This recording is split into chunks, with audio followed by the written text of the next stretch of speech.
Bonjour et bienvenue dans cette seconde vidéo qui retrace petit à petit, chemin faisant, les différents chapitres du livre Je médite au travail que j'ai eu la joie d'écrire pour vous.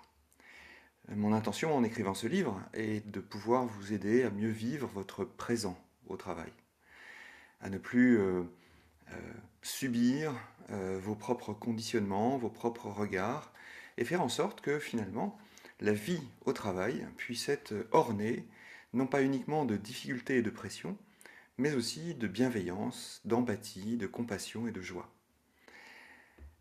Dans le premier thème, nous avons exploré ce qu'était la pleine conscience. Ce thème aujourd'hui que je vous propose, c'est de révéler le meilleur de vous-même. En effet, nous ne sommes pas réduits à qui nous sommes au moment où nous vivons les choses. Nous ne sommes pas réduits à ce que nous vivons. Nous ne sommes pas réduits à nos pensées, nous ne sommes pas réduits à nos émotions, nous ne sommes pas réduits à nos douleurs. Notre être est bien plus vaste que ça. Mais la difficulté, c'est que lorsque nous sommes enfermés dans les objectifs, dans la pression du quotidien, dans les mails auxquels il faut répondre, dans les réunions auxquelles il faut assister, dans les comptes rendus que nous devons faire de ces réunions, et dans les relations interpersonnelles qui parfois ne sont pas faciles, eh bien nous pouvons avoir le sentiment de nous rétracter petit à petit sur quelque chose de très restreint, qui est simplement l'expression de nos habitudes mentales. Et la proposition que je vous fais, ce sera dans le deuxième chapitre de ce livre, se révéler à soi-même, révéler le meilleur de soi, peut vous amener en fait une autre piste, une autre façon de voir votre quotidien au travail. La façon de voir est simplement de considérer que, n'étant pas réduit à l'expérience que nous vivons, nous pouvons tout à fait révéler tout notre potentiel parce que l'espace dans lequel nous nous situons et qui nous sommes est toujours beaucoup plus large que ce que nous vivons. Alors, il s'agira pour la pleine conscience de nous inviter à nous poser et en silence, à choisir un objet de méditation qui nous convient, peut-être le souffle, peut-être le corps, quelque chose de facile et de simple, et puis de voir comment nous entrons en relation avec ce souffle et ce corps.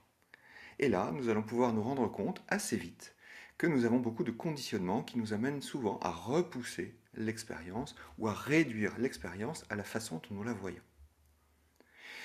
Par exemple, nous pouvons tout à fait nous asseoir et puis tranquillement aller explorer nos cinq sens.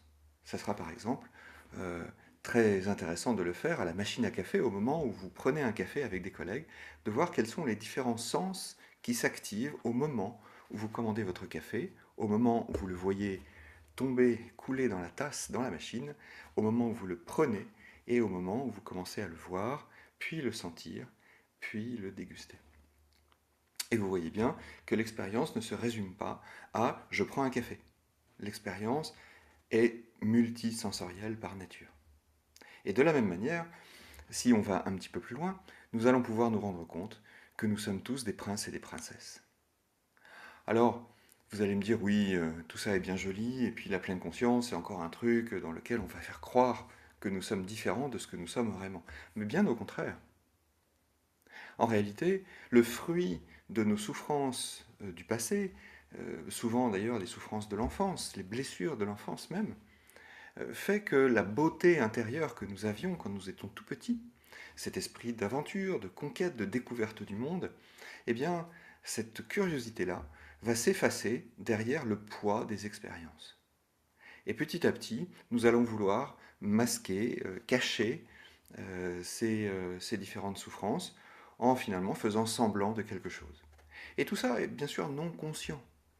Tout ça est simplement un schéma qui se renouvelle moment après moment, mois après mois, année après année. Et pour cacher cette souffrance, quoi de mieux qu'un masque? Et donc nous allons tenter d'apparaître au monde d'une certaine manière, la manière qui fera que nous souffrirons moins ou nous aurons moins peur. Alors le chemin de la pleine conscience est de nous rendre compte de ces masques, nous rendre compte de cette façon d'être avec nos souffrances pour aller toucher le plus beau de nous. Et c'est ce que j'appelle se révéler à soi. J'avais simplement envie de vous partager cette réflexion en espérant qu'elle vous inspire Et peut-être si vous avez l'élan, lors d'une prochaine journée de travail, de boire un café en pleine conscience. Juste pour noter que ce que vous vivez est toujours bien plus large que ce que vous croyez, ou que ce que votre esprit essaye de vous faire croire. Vous trouverez cet exercice, qui est une vraie pratique méditative, très courte et très simple, dans le chapitre 2 de mon livre « Je médite au travail ».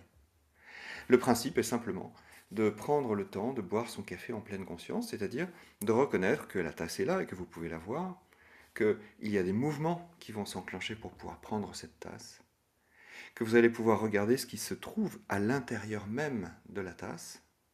Vous savez, la crème du café, la fumée qui émane, hein, de ce café, par exemple, la couleur, les reflets et les ombres. Et puis tout doucement, votre main va se saisir de la tasse et là vous allez pouvoir sentir vos muscles se raidir un petit peu pour pouvoir permettre ce mouvement, les articulations bouger, le porter simplement à votre nez et sentir le café. Essayez de repérer ces odeurs particulières à ce moment particulier. Et puis, quand vous serez prête, quand vous serez prêt, il s'agira peut-être de le porter à votre bouche, si cela vous va, s'il n'est pas trop chaud. Et puis de voir comment ça se passe aussi au niveau de votre bouche. Est-ce qu'il y a de la salivation? Est-ce qu'il y a de la déglutition? Quelles sont les saveurs et les odeurs qui émanent du circuit entre la bouche et le nez? Et puis ensuite, vous pourrez reposer votre tasse et simplement apprécier l'expérience comme elle est. Voilà, chers amis, j'étais ravi de partager ce moment avec vous et je vous dis à la prochaine vidéo. À bientôt!